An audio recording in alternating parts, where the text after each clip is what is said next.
আসসালামু আলাইকুম। কেমন আছেন সবাই? আশা রাখছি সবাই ভালো আছেন। আলহামদুলিল্লাহ, আমি আমার পরিবারকে নিয়ে খুব ভালো আছি। পুষ্প লাইফস্টাইলে নতুন আরো একটি ব্লগ দেখার জন্য আমি পুষ্প সবাইকে স্বাগত জানাচ্ছি।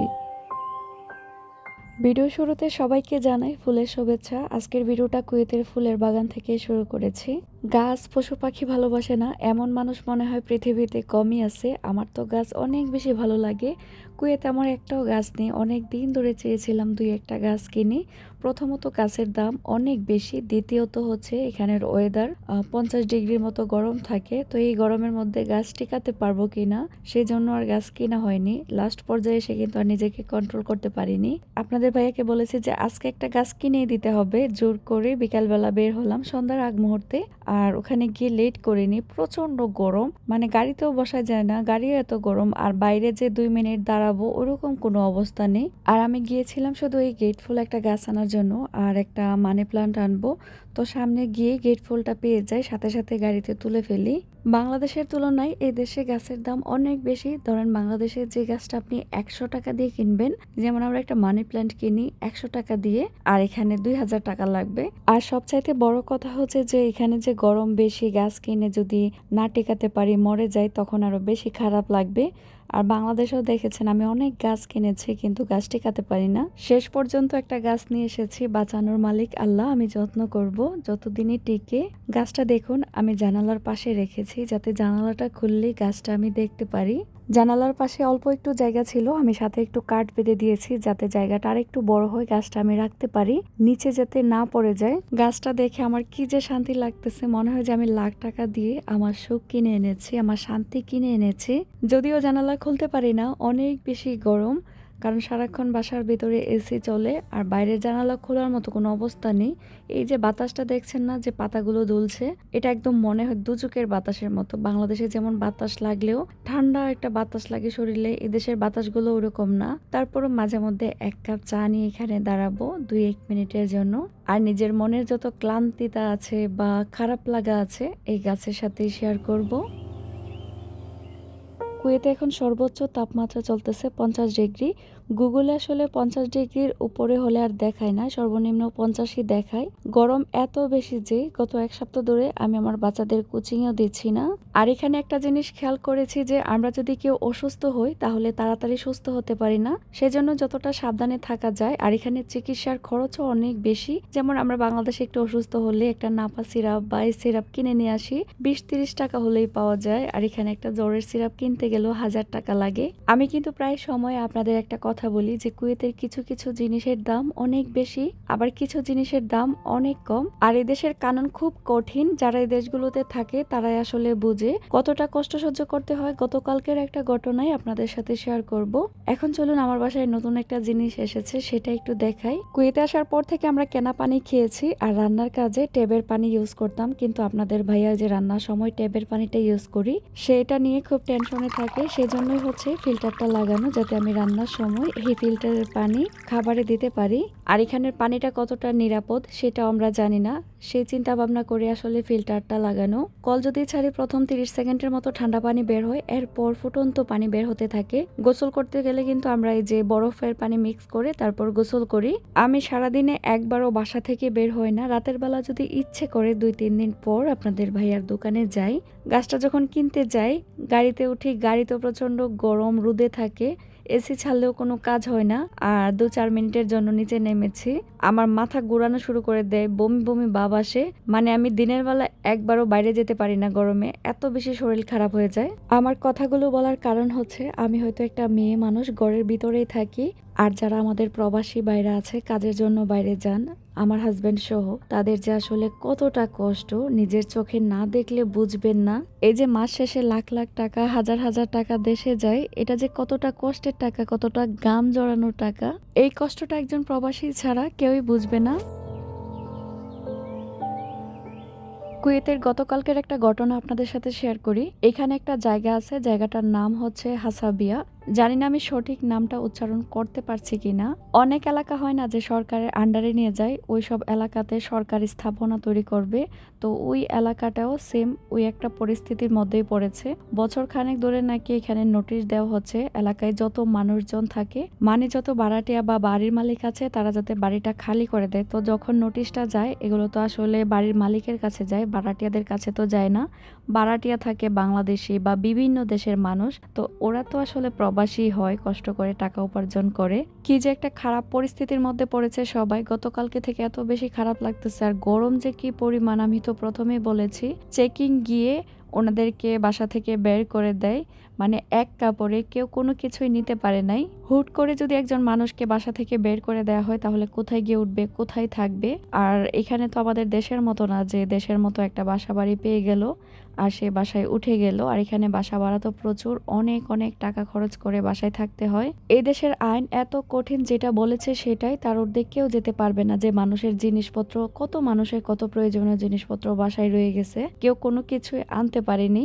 আমি যতটুকু জেনেছি আর কি, অনেকে এটা নিয়ে নিউজ করেছেন যে আশেপাশে যে এলাকাগুলো থাকে সেখানে যদি বাসাবাড়ি খালি থাকে, যারা ওখান থেকে উচ্ছেদ হয়েছে তাদের যাতে মানে বাসায় থাকার মতো কোনো ব্যবস্থা করে দিতে পারে, বা বাসাবাড়ি যে খালি থাকে সেটা যাতে ওনাদের জানায়।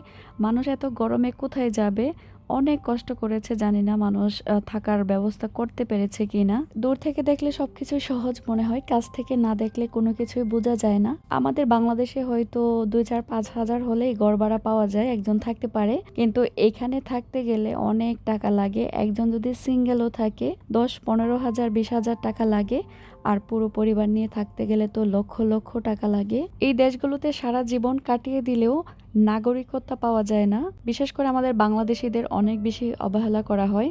দোয়া করবেন সবাই যারাই বিপদে পড়েছেন, এবং সকল প্রবাসীদের জন্য আল্লাহ যাতে তাদের সব সময় সুস্থ রাখেন, ভালো রাখেন। কুয়েতে কিন্তু আবার নতুন করে যুদ্ধ শুরু হয়েছে, জানি না কি হবে, আল্লাহই ভালো জানে। আমাদের জন্য সবাই দোয়া করবেন। কথা বলতে গিয়ে ভিডিও রিলেটেড কিছুই বলা হয়নি। আজকে খাসির মাংস রান্না করব। সকালে ঘুম থেকে উঠে আগে মাংসটা আমি ভিজিয়ে দিয়েছিলাম, তারপর নাস্তা করলাম, সংসারের টুকিটাকি অনেক কাজ করলাম। মাংসটা খুলে যাওয়ার পর মাখিয়ে বসিয়ে দিলাম, কারণ আমি চেয়েছি যে মাংসটা অনেকটা সময় নিয়ে সিদ্ধ করি যাতে একদম নরম হয়ে যায়। মাংসটা চুলায় বসিয়ে দিয়ে যেই কয়টায় থালাবাটি জমেছিল সবগুলো এখন আমি ধুয়ে ফেলবো। আজকে কিন্তু ভিডিও শুরুতে আমার প্রিয় আপুদের কাছে লাইক চাওয়া হয়নি। যারা এই ভিডিওটি দেখছেন প্লিজ একটা লাইক দিয়ে পুরো ভিডিওটি কন্টিনিউ করবেন। আর ভিডিও দেখে যদি মনে হয় চ্যানেলটি সাবস্ক্রাইব করার উপযোগী, অবশ্যই সাবস্ক্রাইব করে দিবেন। আর সাবস্ক্রাইব করে পাশে থাকা বেল আইকনের অল অপশনটি অন করে রাখবেন, যাতে করে আমি কোনো নতুন ভিডিও আপলোড করলেই সাথে সাথে আপনার কাছে নোটিফিকেশন চলে যায়, আর আপনি আপনার সময় সুযোগ করে আমার ভিডিওটা দেখে নিতে পারেন। ভিডিওর এই মুহূর্তে এসে একজন আপুর কমেন্ট পড়ে নেই। আপুর আইডির নাম হচ্ছে ঠুনাটুনির সংসার। আসসালামু আলাইকুম আপু। ওয়ালাইকুম সালাম। আপু কেমন আছো? আলহামদুলিল্লাহ আপু।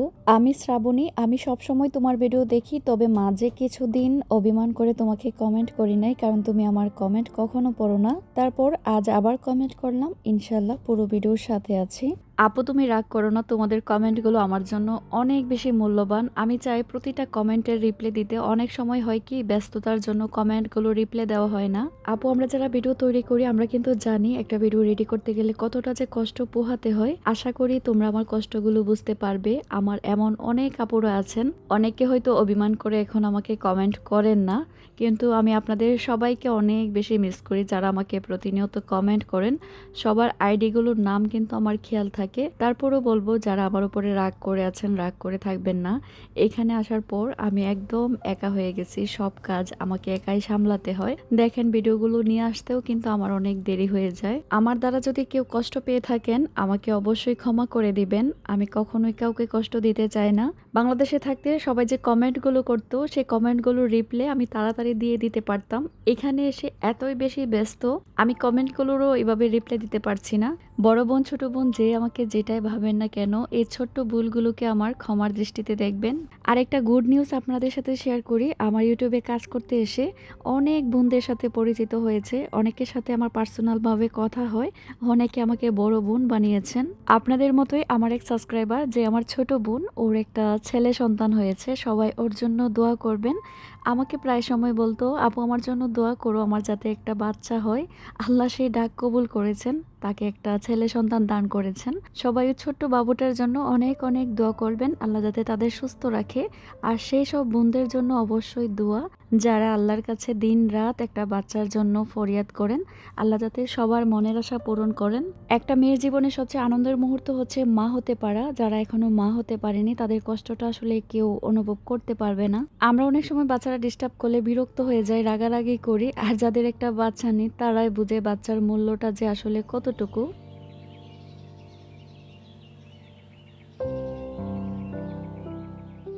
রান্না শেষ, তরকারিগুলো বাটিতে বেড়ে নিচ্ছি। আমি এখানে বাঁধাকপি ভাজি করেছি, এটা আপনাদের ভাইয়া খুবই পছন্দ করে। আর কালকের ডাল ছিল, ডালও গরম করে নিয়েছি। খাসির মাংস আলু দিয়ে ঝোল করেছি। তরকারিটা খেতে অনেক বেশি মজা হয়েছিল আর মাংসটা একদম সফট হয়ে যায়। আমি 2 ঘন্টার উপরে মাংসটা জাল দিয়েছি। রান্না করার পর পরিবারের সবাই যখন খেয়ে প্রশংসা করে তখন কিন্তু দ্বিতীয়বার আরও এর চেয়ে বেশি মজা করে রান্না করতে ইচ্ছে করে।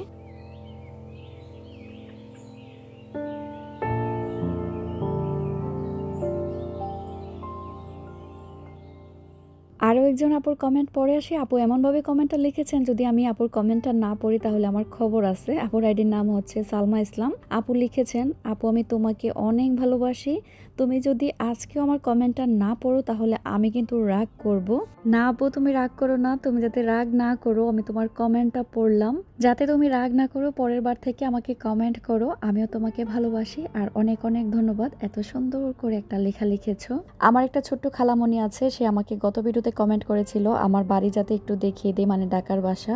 খালামণি আমি তোমাকে আগামী ভিডিওতে অবশ্যই আমার বাড়ির অংশ কিছু দেখিয়ে দিব। সময়ের অভাবে আমি ভিডিওটা করতে পারিনি, সেজন্য আজকের ভিডিওতে দেখাতে পারলাম না।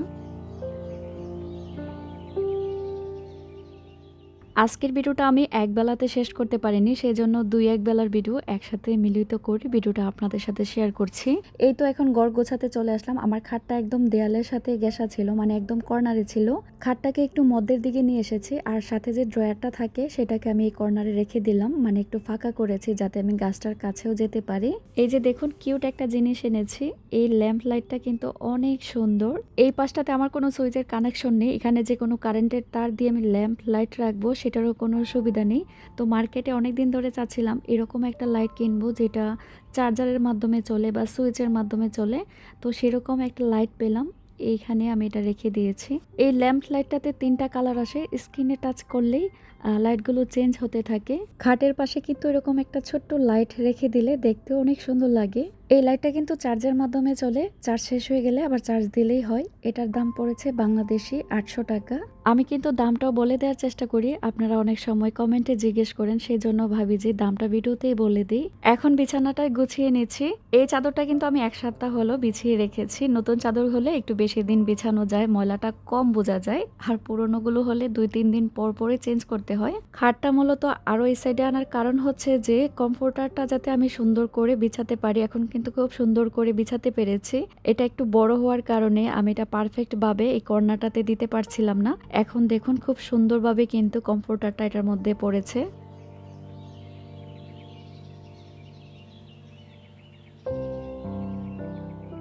আমার রুমে যে সোফাটা, এটা কিন্তু একটা কর্নার সোফা।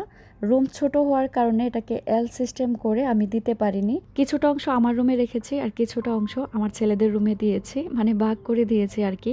আমাদের জীবন আমাদের যেভাবে রাখে মাঝে মধ্যে সেভাবে মানিয়ে নিতে হয়। 2টা রুমের বাসা দেখেন, আমি কিন্তু খুব বুদ্ধি খাটিয়ে কোন জিনিসটা কিভাবে রাখলে সুন্দর লাগবে বা আমার ভালো লাগবে সেভাবেই কিন্তু সবকিছু একটু একটু করে গুছিয়ে নিয়েছি। আর ঘর গুছিয়ে রাখতে আমার অনেক বেশি ভালো লাগে, গোছানো ঘরে থাকতেও ভালো লাগে। এখন রুমটাকে একটু ঝাড়ু দিয়ে নিচ্ছি, তারপর কার্পেটটা বিছিয়ে দিব। এভাবে যে খাট রেখেছি এরকম ডিজাইন করে আপনাদের কেমন লেগেছে অবশ্যই কমেন্টে জানাবেন। আমার আরেকটা বোন গত ভিডিওতে আমাকে অনেক বড় একটা কমেন্ট করেছে, পুরো কমেন্টটা আমি এখানে শো করাতে পারলাম না। আপু আমাকে জিজ্ঞেস করেছেন আমি কেমন আছি। আলহামদুলিল্লাহ ভালো আছি। গত 2.5 বছর ধরে আপু আমার ভিডিওগুলো দেখে কিন্তু কোনোদিন কমেন্ট করেনি। আমার বাড়িটাকে সে অনেক মিস করে, আর এখানে সংসারটা আমি নতুন করে খুব সুন্দর করে গুছিয়ে নিয়েছি, সেটাও দেখতে ভালো লাগে। 2.5 বছর পরে হলেও যে তুমি আমাকে কমেন্ট করেছো আপু, সেটার জন্যই তো আমি অনেক খুশি। আপু তোমার জন্য অনেক অনেক দোয়া আর ভালোবাসা রইল। আশা করি এখন থেকে তোমার কমেন্টগুলো পাবো। আরেকজন আপু আছে আফরিন ডেইলি ব্লগ, সেও কিন্তু কমেন্ট করেছে আমি নাকি নাকি তার কমেন্ট পড়ি না। আপু আমি কিন্তু তোমার একটা কমেন্ট পড়েছিলাম, তুমি ভিডিওটা দেখেছো কিনা জানি না। আজকের ভিডিওতে কিন্তু তোমার নামটা নিলাম। জানি না আমার আজকের ভিডিও শেষ মুহূর্তে তুমি আছো কিনা, যদি থেকে থাকো অবশ্যই কমেন্টে জানিও। এত সুন্দর করে একটা জায়গা রেডি করলাম, সেখানে বসে যদি এক কাপ চা খেতে না পারি তাহলে কি করে হয়। মা মেয়ে দুজনে কিন্তু এক কাপ চা নিয়ে বসেছি, বিস্কিট দিয়ে এক কাপ চা খাবো। আর আজকের জন্য এখানেই বিদায় নেব। আপনারা সবাই ভালো থাকবেন, আমিও আমার পরিবারের জন্য সবাই দোয়া করবেন। আল্লাহ হাফেজ, আসসালামু আলাইকুম।